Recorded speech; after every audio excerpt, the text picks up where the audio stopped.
Please don't smell burnt. Please don't smell burnt. Please don't smell burnt. Hey guys, welcome back to the shop. And as you saw there, we are going to be working on Susie again.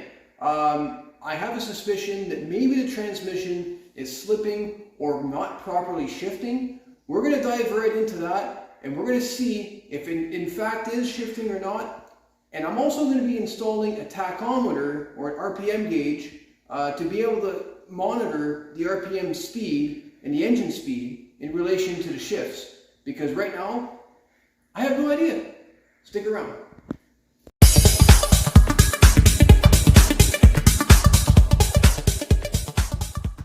Alright, so here is our gauge, and let's see what it comes with. Alright, so we got the gauge itself, little pigtail, and of course some instructions. And hopefully these are going to be legible enough that we can understand. Usually not too complicated. Oh, great, they're in Japanese.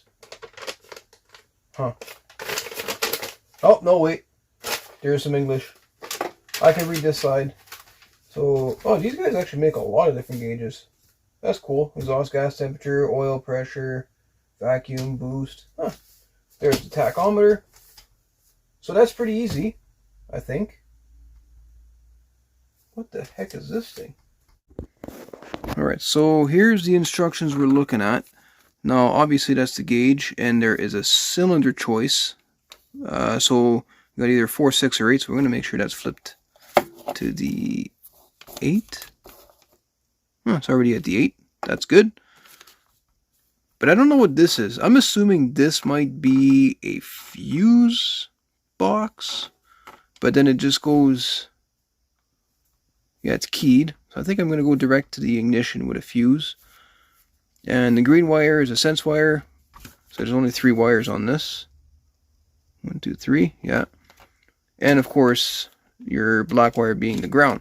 The cool thing about working on an older machine like this is if you have a distributor like this one, there's actually right here, see where it says tack? Well, that's exactly where we're going to plug in the wire from underneath. There's a blade there. It's not being used right now because there's no tack anywhere. And I bought the gauge small enough that hopefully it'll fit right there. I think that'll be a really good spot for it, depending on how complicated this is going to be to take apart. Or maybe in one of these 2 holes.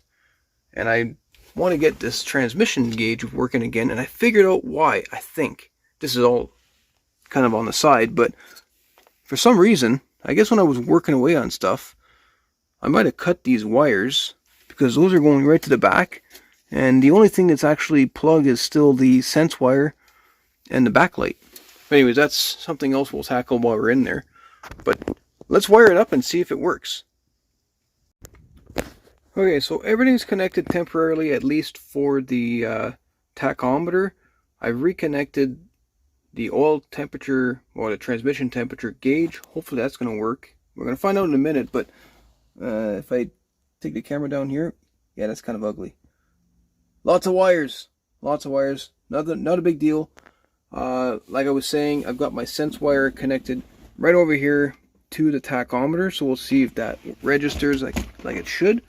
Nothing other than this one on the exhaust is going to be a bad idea. Everything's pretty clear.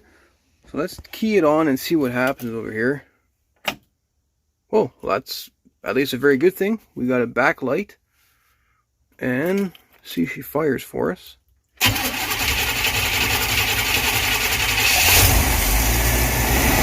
Hey! Hey, it's reading! And that actually doesn't seem to be that bad. I mean, I don't know how accurate these gauges are. I paid 30 bucks. But it's working, and at the very least it's going to help me diagnose my shifting problem. I'm going to call that a win. After she's warmed up, quiet it down a little bit. If I give her some fuel here, let's see what happens.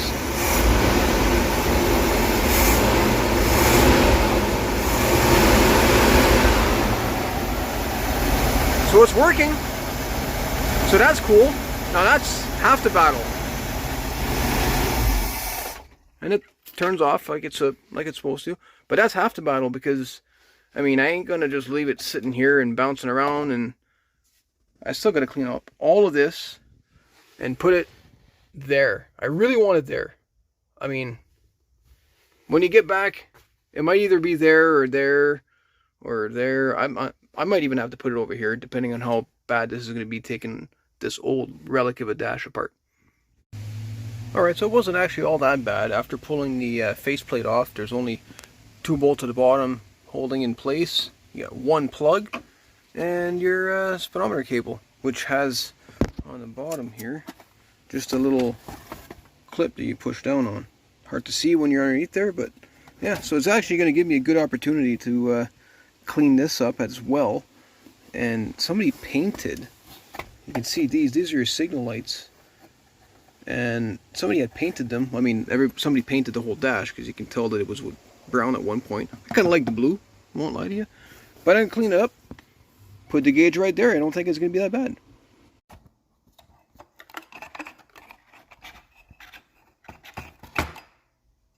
Huh, look at that.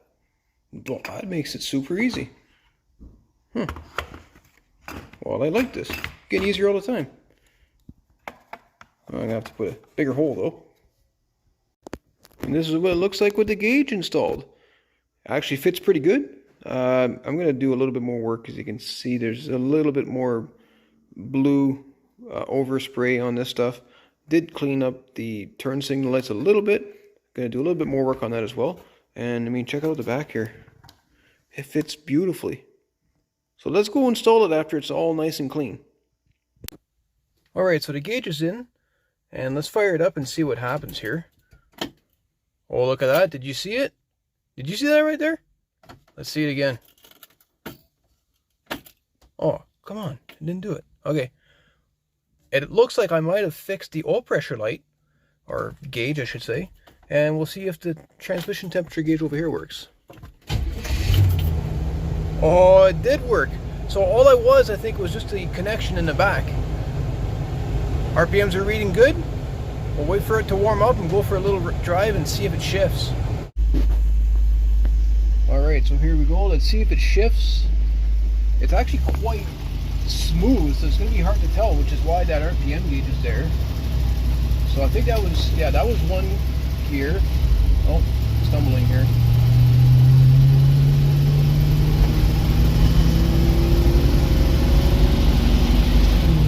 Oh, there's another gear.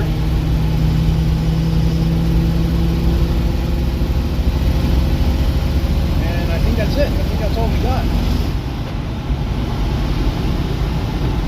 So I'm not sure if that's normal, but I'm going to stop like there's nobody behind me, and I'm going to shift it manually and see if that changes. Alright, so here we go. Let's try shifting it manually here and see what happens. Some RPM. There's 2.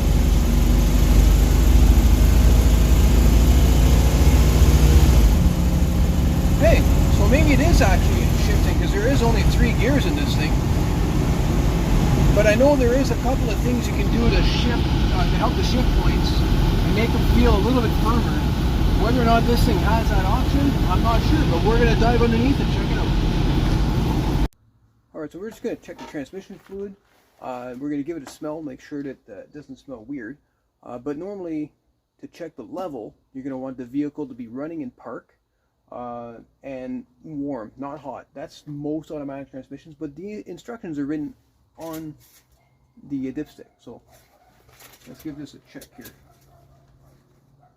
Please don't smell burnt. Please don't smell burnt. Please don't smell burnt. I think we're okay. Fluid's not dark at all. It's actually quite clear.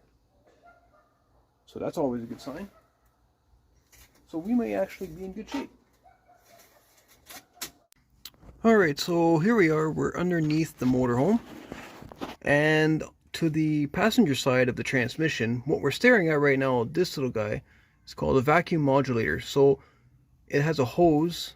This one happens to be a rigid hose going to the manifold, and what you can do is you can make sure that there's no obstruction in that hose.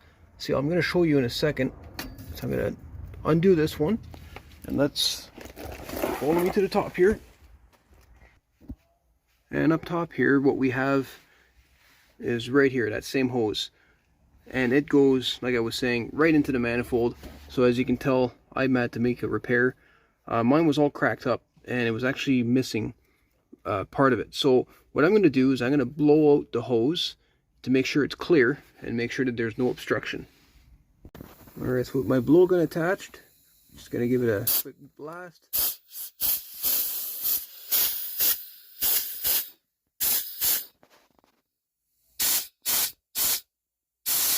I'm pretty sure everything is coming out the end. It's hard to do this with two hands, so I'm going to put you down. I'm going to feel at the other end down there, make sure there's some air coming out of it, and then I want to show you something else. So something I wanted to mention too, guys, is right in that hole, right over here, if you had an aftermarket one, and I can't seem to get the right lighting in there to show you, that might be the best, but aftermarket ones, like I think it's B&M, will have a screw that you can adjust to adjust your shift firmness. Again, I want you guys to comment down below, do you guys have one of these on your vehicle? Is it worth it? What do you think of it?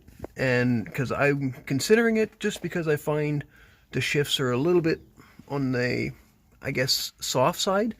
But yeah, anyways, comment down below. And something else I'd like to inspect, guys, is right back here. So this is just before the output shaft of the transmission. These 4 bolts. So there is there's a little flyweight assembly inside here. You're going to pull the 4 bolts, open up the cap, and you'll see that there's a little assembly in there. I'm going to pull it out to show you. And there's a plastic gear at the end, and that's what I'm looking for. I want to inspect the plastic gear to make sure that it's not, they call it apple cord, I guess, because it wears in the center. And I also want to make sure that the valving inside there and the springs and all that good stuff is in good condition and working properly, because it did sit for a long time, and that can affect, of course, some shifting. So let's pull it apart. Okay, and with the 4 bolts out, let's see if we can just pry this loose. Might get a little bit of oil, that's why I got a drain pan. There. Nothing too serious so far. And as I could imagine, toward a gasket, but there's the assembly right there. So let's pull it straight out.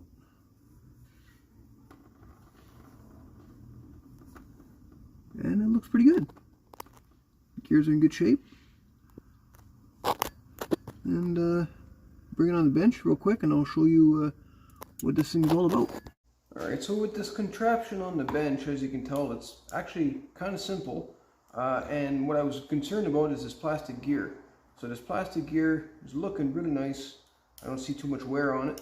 And I won't lie to you guys, I don't really know a whole pile about it. I did do a bit of research before opening this up. And the one thing that I did find that's quite important is that there is a valve body inside. I'm not sure if you guys can see that, but there's a valve body inside there. And you got to make sure that it actually does work. You can change the spring rates and the fly weights, because there's 2 springs in here, and then you can see there's a little square weight that comes apart. And you can play around with this to, make the transmission shift kind of the way you want. But let's be honest, Susie does about 0 to 60 in about 25 minutes, so I'm not really concerned about that. I just want to be concerned with the fact that she's mechanically sound, and so far it's looking pretty good. So let's put her back together and go from there. Back home we go, little buddy. There you go. Just like that. And if you guys notice, I did scrape away the old gasket, and I'm just going to go with some former gasket. This stuff here is an RTV, not a silicone. It's actually meant for this kind of stuff. And it sets in about a minute, so that's kind of cool. Alright guys, well I guess it's good news. The transmission seems to be healthy. It's shifting just fine. And that's going to be the end of the video for now. And for those of you who stuck around to the end of the video, there's a little bit of a sneak peek because I have some more stuff that I want to do coming up very shortly. I'm going to be making another video on Susie because while I was doing all this, I found something else that definitely needs attention. So again guys, I hope you enjoyed it. Thanks for watching, and I'll see you all in the next video.